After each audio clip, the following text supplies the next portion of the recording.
Welcome back, Terrifics, to your live continuing coverage of the New York International Auto Show from your official media partner, BeTerrific.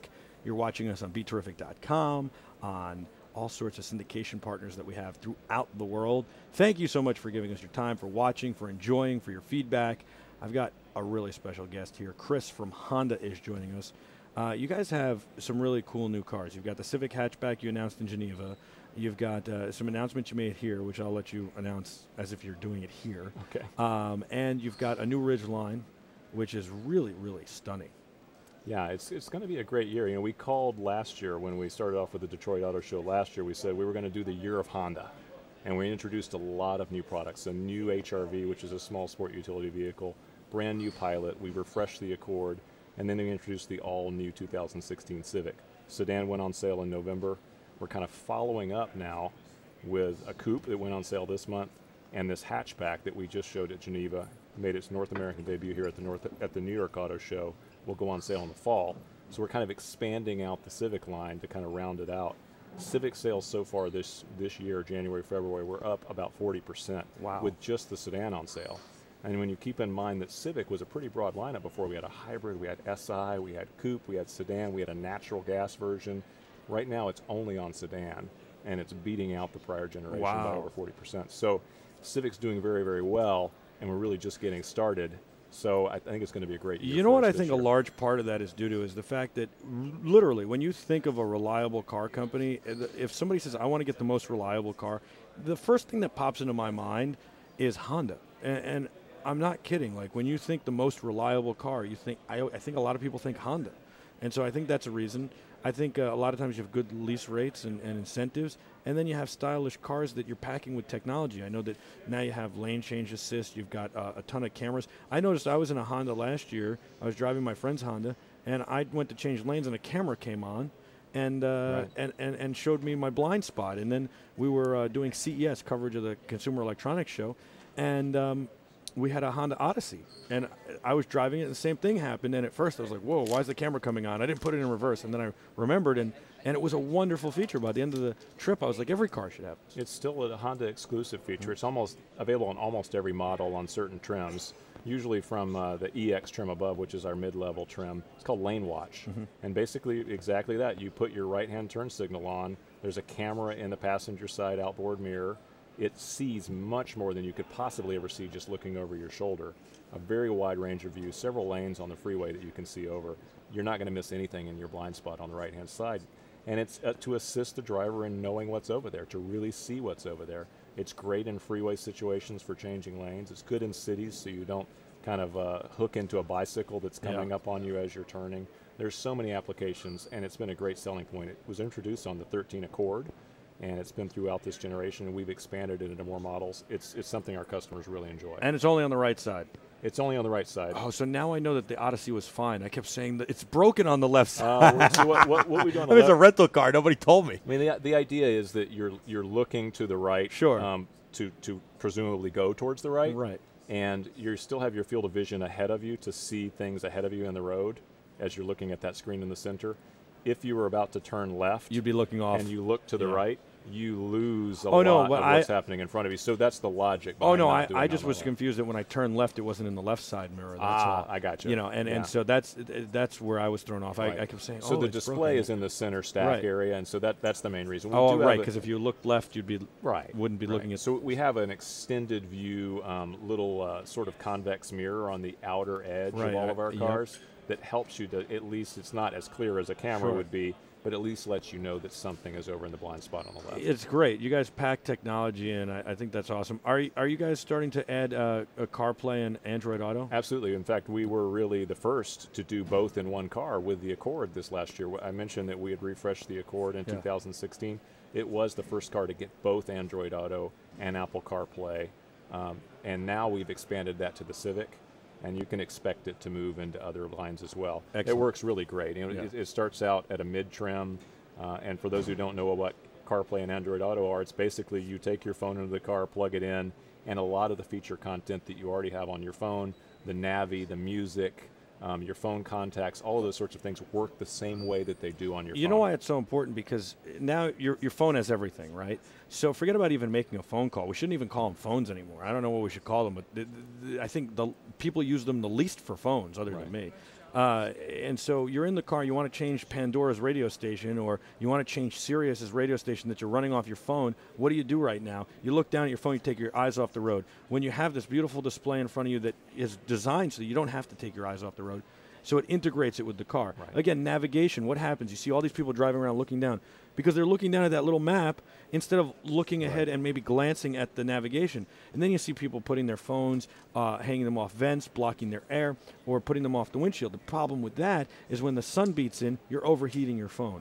So the best answer is to integrate it with the whole system in the car through CarPlay or Android Auto, which Apple and Google came out with for people to integrate. And you've done it, and I think that's important, and I think it's really good. So I think that's cool. Tell me about the new Ridgeline, because I saw that before and was like, so whoa. Ridgeline, originally we introduced the Ridgeline as a 2006 model in 2005.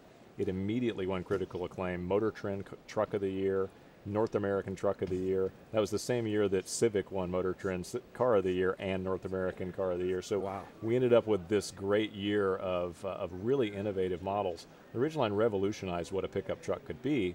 It's a unibody pickup, not body on frame, basically one-piece sort of ladder frame chassis that has great stiffness, car-like driving dynamics, but full-on truck capabilities. And it introduced the in-bed trunk. It introduced a dual folding tailgate. It can swing or fold down. I didn't know that. So concepts that really truck buyers hadn't seen before. And the in-bed trunk in the prior generation was big enough, it was almost as big as an Accord's trunk, which is still a huge surprise to people when they see you at a grocery store loading groceries into the trunk. So what we've done with the latest Ridgeline is the old Ridgeline, I call it taking a hiatus. It ended production about 18 months ago.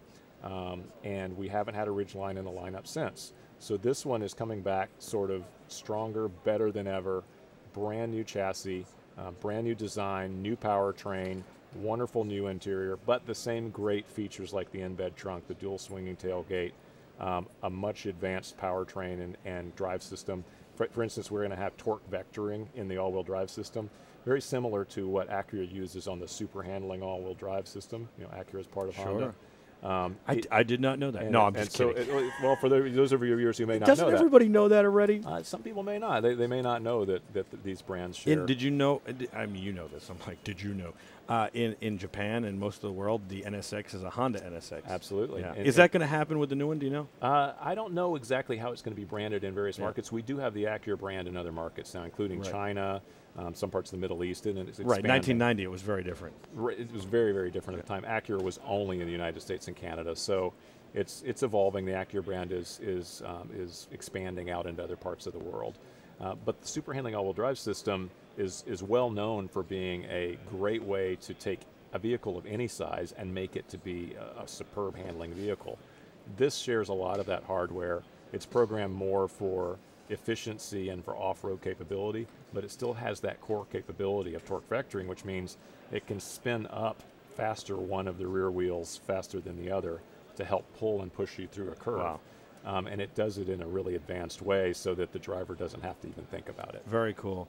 Let's talk about the Civic hatchback. Sure. I think everybody loves the Civic hatchback. They always have, right? Was it the CRX was the car back in the day? So we had a Civic hatch and a CRX. They kind of existed even at the same time. But they were always three-door, right? So that was kind of our Civic hatchback. The classic Civic hatchback was a three-door car.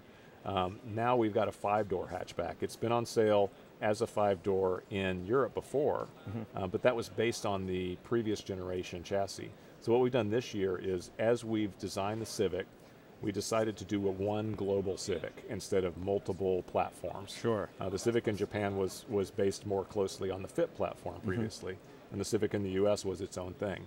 So as we've expanded to see this new Civic as a global platform for all markets to have one really good platform, the US gets the benefit of that, and that we're going to get access to this hatch, because hatchbacks are very important to European market. And we're also going to get a Civic, we already have a Civic, that has the driving dynamics that are typically associated with European luxury sedans. And that translates into the Civic hatchback too. So it's a really stark difference between this car and any other compact car when you drive them back to back. That's very, very cool. I like that a lot. You guys are doing some really remarkable things, and not just in the automobile industry. You have the Honda Jet, which is unbelievable, and all sorts of different areas. You guys make everything from generators to jets and everything in between, and then amazing cars.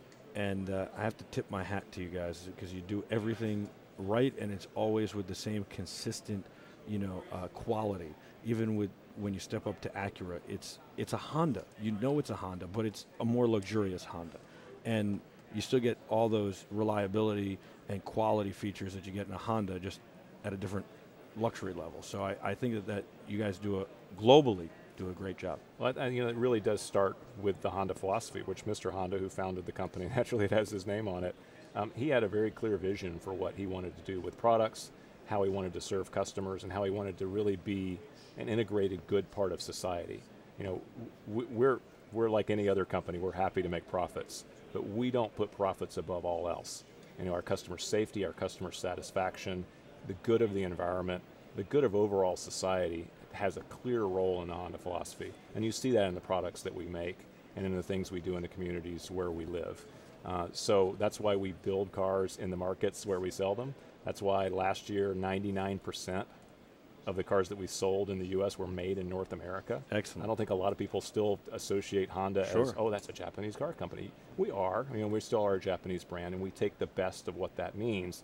But we build the cars in the markets where we can so that we support local jobs.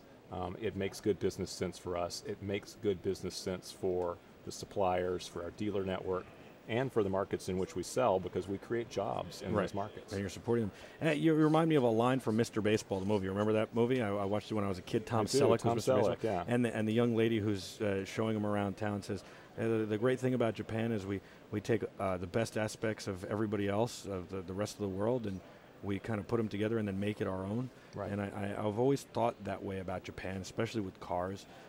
You look at something like a pickup truck and you say, oh, well, this is great. This has got great utility features, and but can we make it better? How? Well, maybe this guy over here is doing this, and that guy over here is doing that. And what if we just put a trunk in it, and then we made sure, we'll put a tailgate on it like everybody else has, but why does it only have to go this way? Why can't it swing out as well?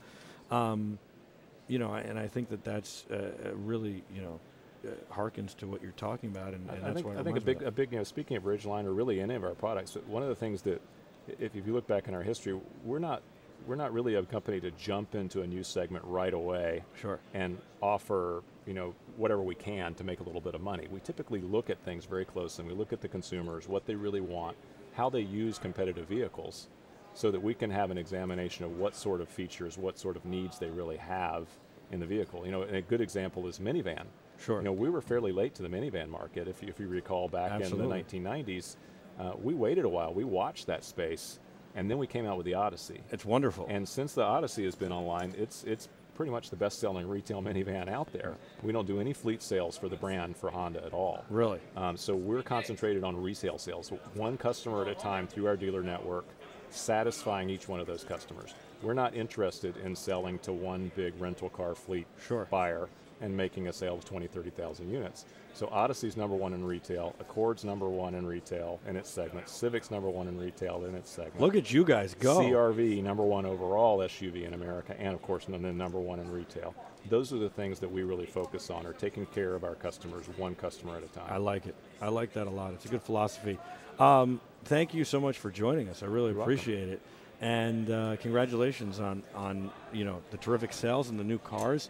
I love, by the way, I talked about this earlier, the HR-V is a cool car, but this display you have on it it's revolutionary. It's very, very cool. Yeah. You can project a lot of different things in the vehicle. It allows you a lot of flexibility on displaying how much it can hold. And really the HR-V, it's one of those great examples of packaging. It's a tiny little vehicle when you walk around it, but when you get inside, it is really big and very useful. Well, we love having your booth behind us and everything. Love that you got a couple of Honda race cars here, and that you're doing the global rallycross too. Right, so that was an announcement that was made yesterday, and that is that we are bringing the Civic Coupe into Red Bull Global Rally Cross, if I can say that clearly. And that's really exciting to me because I love that series. I love seeing cars jump. I love seeing cars door to door bumping into each other. I do too. We've covered a lot of rally over the years, Rally America and some Rallycross, and we got to get back into it and do more of it. But I love that. That's awesome. That's very cool. And frankly, it fits with a very youthful customer. It's exciting. It's fast-paced. You can usually see the whole race from one location, so it's a great spectator sport. Makes for great TV.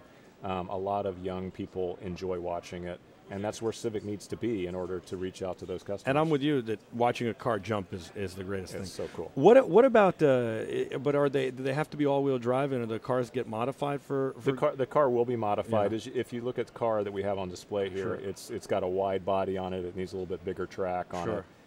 It's going to be a bespoke engine for that, so it's not going to have the standard Civic powertrain, of course. Just so people know, like in case they don't know this, all the cars in Global Rallycross start their life as something like whatever it is, and they get completely changed. I remember talking to Ken Block years ago, and before he was doing the Gymkhana series, and he told me that the Subarus he was driving were $350,000 Subarus. Right. You're talking about a car that started life as like $25,000, $30,000 is now $350,000. So obviously there's a lot of modifications into it. I think the average car there is running like 600 horsepower. It's all-wheel drive. I think the projection on this car is that when it's all built and done, it'll do 0 to 60 in like 1.9 seconds. It'll take 70-foot jumps, all of those sorts of extreme things. Sure. But the key thing is it's going to start with this new Civic chassis, which is super stiff, super great. Should make a great race car however you built a race car. So it's going to have the advantages of the Civic chassis, but yes, it's contributed to a huge, powerful engine, all-wheel drive, which are things that are not available on the regular Civic Coupe. Is there a new element, by the way? Anything's possible. We haven't announced any plans regarding a new element, but we have a lot of really loyal previous Element owners who reach out to us a lot. They love that car. I personally engage with them with some owner events occasionally out in our Torrance headquarters, and they're always begging me to bring a new one. So we're always looking at it to see what makes sense for the marketplace. What about the S2000? Can we see an S2000 again now that the NSX is coming back? Same thing there. It's a vehicle that all of us who work on the ground at the company would love to have, and we'd love to be able to provide to our customers. It needs to make business sense. Sure. So we're certainly looking at the market, trying to see if it makes sense. We being me and the staff here in the PR department, we watch our competitors who are having some success with small sports cars, and we wish them really great success, because if that market grows and there's more demand, then there's room for us to grow into it too. That would be cool. All of us love sports. We love racing at Honda, and we'd love to be able to build more cars like that. Absolutely, that'd be great. The Civic Type R, is that? I know you announced one last year. Or do we see a new one on the new chassis? Yes, so Civic Type R is coming. It's typically been a European and Japanese thing. They've already announced plans for sale. Actually, they're already selling a Civic Type R on the old chassis in both Japan and Europe. It's using a new 2.0-liter turbocharged motor that's actually built here in the United States in East Liberty, Ohio. Wow. That's part of our new turbo engine series. It's being shipped over to the production facility, built into the Type Rs. The next generation Type R, which nobody's seen yet, will be based on this new hatchback. Excellent. So the current Type R is based, as I said, on the European Civic platform now, which is more fit-based. Yeah. But the next Type R will be based on this new chassis, which is a huge improvement in chassis. Might we see it in the United States of America? Absolutely. That'd be great. It's coming. So Civic, for the full story on Civic, sedan November of last year, Civic Coupe just this month, hatchback coming later this year in the fall, followed by SI variants, and ending up with a Type R at some point in the near future. Excellent. And you guys have hybrids too. We don't have a hybrid Civic right now. So hybrid Civic was part of... No, but I just meant in general. You have the hybrid Accord, in general, right? absolutely. And there's news there too, because we have a new Accord hybrid coming shortly in the next few months. So the Accord was refreshed last year. Yep. It got a new exterior body style, new interior technology with the Apple CarPlay, all of that sort of thing. Accord Hybrid took a little bit of a hiatus. and it's going to come back with a new revised 2-motor hybrid system. Already, no one has beat that car yet. The most fuel-efficient sedan in America, gasoline-powered sedan in America, 50 miles per gallon. The new one will get even better EPA ratings. Excellent. And it will take advantage of all of those improvements to the Accord. And you kind of hinted that maybe there was a Civic hybrid coming? Maybe? No, what I was going to say is that there was a Civic hybrid in the prior generation, Sure. but that ended with the last generation. We are working on other hybrid variants, including some standalone hybrids and other things like that. We have announced plans to have a new fuel cell vehicle, which is actually here on display at the New York Auto Show. That's electrified vehicle. We're looking at a new plug-in hybrid coming up soon, and cool. eventually another battery electric vehicle too. So on the green car front, we have a lot of stuff on the way. Very cool. Chris, thank you so much for joining us. Thank you for your time. The Terrifics appreciate it, and so do I. I'm Michael Artsis. We're going to take a quick break, and we're going to come back with more. I don't know how much more. I'm just looking to see if we have any more guests. I don't think we do. It could be the end of the day. Let me check. Oh, it's the end of the day. Wow, you're our last guest today. Thank you. Wow, I'm honored. I'm going to do a quick wrap-up when we come back. Thank you guys so much for watching, and stay with us. We'll be back right after this. Don't go anywhere.